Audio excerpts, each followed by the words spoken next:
সফরে বেরিয়েছেন হাদিস কালেকশনের জন্য। প্রচন্ড শীতের রাত, উনি মাগরিবের নামাজ এশারের নামাজ পড়ে একটা মসজিদে শুয়ে পড়লেন আর শুয়ে শুয়ে হাদিস পড়তেছেন। কি পড়তেছেন? কথা বলেন।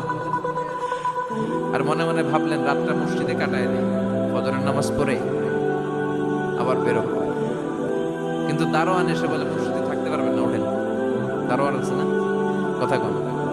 আহমদ ইবনে হাম্বল বললেন, আমি শুধু রাতটা থাকতে চাই, আমি তো ফজরেরও মুসল্লি, ফজর নামাজ পড়বো তো এই মসজিদে, আমার থাকতে দাও। দারোয়ান তো দেয় না, কেনা মসজিদে থাকার জায়গা না, যান মিয়া।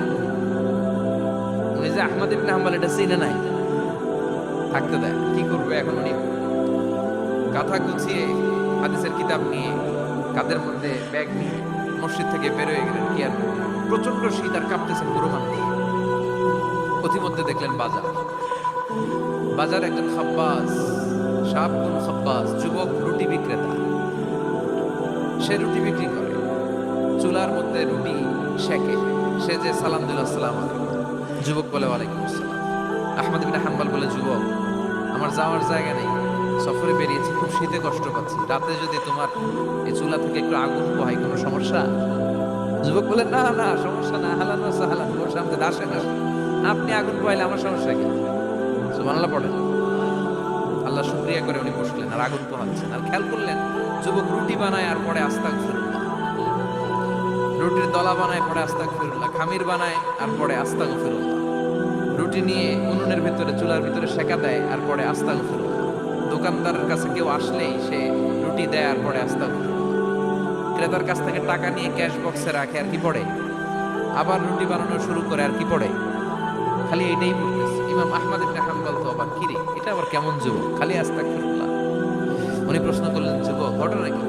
আসার পর থেকেই তোমার দেখতেছি তুমি রুটি বানাও, রুটি বিক্রি করো আর পড়ো আস্তাগফিরুল্লাহ, মালাকা ইয়া শাবাব। যুবক বলে, আস্তাগফিরুল্লাহ আমার সবচেয়ে বেশি পছন্দের আমল, আমি সব সময় আঠার মধ্যে ইস্তেগফারের সাথে লেগে থাকি আর সব সময় পড়তে থাকি আস্তাগফিরুল্লাহ, আর এর বদৌলতে আল্লাহ আমারে মুস্তাজাবুদ দাওয়া বানিয়ে দিয়েছে। আহমদ ইবনে হাম্বল তো অবাক, আনতা মুস্তাজাবুদ দাওয়া, তুমি মুস্তাজাবুদ দাওয়া রুটিওয়ালা? আমি এত বছর হাদিস পড়াই, আমিও তো মুস্তাজাবুদ দাওয়া না, আর তুমি রুটি বেচো বাজারে, তুমি মুস্তাজাবুদ দাওয়া, তুমি দোয়া করলে সব কবুল হয়ে যায়? যুবক বলে, না আনা মুস্তাজাবুদ দাওয়া, আমি আমার জীবনে যত দোয়া করেছি কবুল করে নিয়েছে কে? সব দোয়া কবুল করে নিয়েছে আল্লাহ, একটা দোয়া ছাড়া। কয়টা? আহমদ ইবনে হাম্বলের কৌতূহল, কিউরিয়াসিটি আরো বেড়ে গেল। কি? সব দোয়া কবুল হয়েছে একটা দোয়া ছাড়া? মা যালিকা দুআ ইয়া শাব, কি সেই দোয়া?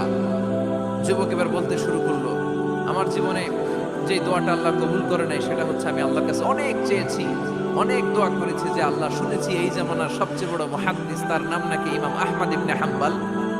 আল্লাহ তোমার কাছে আমার চাওয়া, আমি যেন এই ইমাম আহমদ ইবনে হাম্বলরে দেখে মরতে পারি, আমি যেন ইমাম আহমদ ইবনে হাম্বলের হাতে হাত রেখে মুসাফা করতে পারি আর তার কপালে একটা চুমু এঁকে দিতে পারি।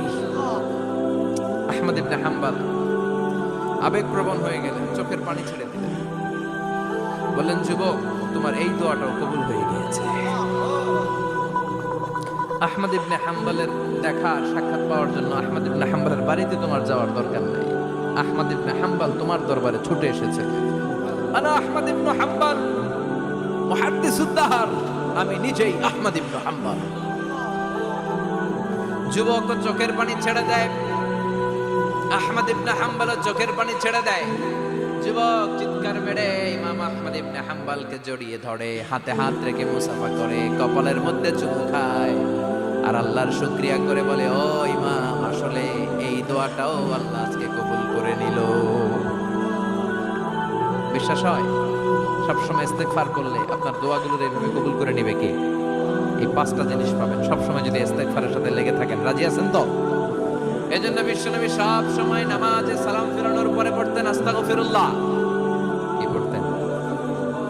3 বার পড়তেন আস্তাগফিরুল্লাহ, আস্তাগফিরুল্লাহ, আস্তাগফিরুল্লাহ। পড়তে রাজি আছেন? ইস্তেগফারের অনেকগুলো আলফাজ আছে, সবচেয়ে ছোট ইস্তেগফার হচ্ছে এটা, আস্তাগফিরুল্লাহ, আস্তাগফিরুল্লাহ। আরো আছে, আস্তাগফিরুল্লাহ আল্লাযী লা ইলাহা ইল্লা হুয়াল হাইয়ুল কাইয়্যুম ওয়া আতুবু ইলাইহি। বিষ্ণু বলেন এই ইস্তেগফারটা যদি কেউ পড়ে, আত-তাওয়াল্লি মিন ইয়াউমিজ যাহাফ, যুদ্ধের ময়দান থেকে পালিয়ে আসা কবিরা গুনাহ। কি গুনাহ? কাফেরদের সাথে যুদ্ধ, আমি তাগড়া যুবক, তলোয়ার নিয়ে নেমেছি, আমার দেহের এক ফোঁটা রক্ত থাকা পর্যন্ত আমি যুদ্ধ চালিয়ে যাব, আমি ফিরে আসতে পারবো না, আইনটা কার? ফিরে আসলে কবিরা গুনাহ। বিশ্বনবী বলেন যুদ্ধের ময়দান থেকে ফিরে এসেছে এরকম কবিরা গুনাহ অবলম্বনকারীও যদি আস্তাগফিরুল্লাহ আল্লাযী লা ইলাহা ইল্লা হুয়াল হাইয়ুল কাইয়্যুম ওয়া আতুবু ইলাইহি পড়ে, ওই কবিরা গুনাহকারীকেও ক্ষমা করে দিবে কে? পড়তে রাজি আছেন তো?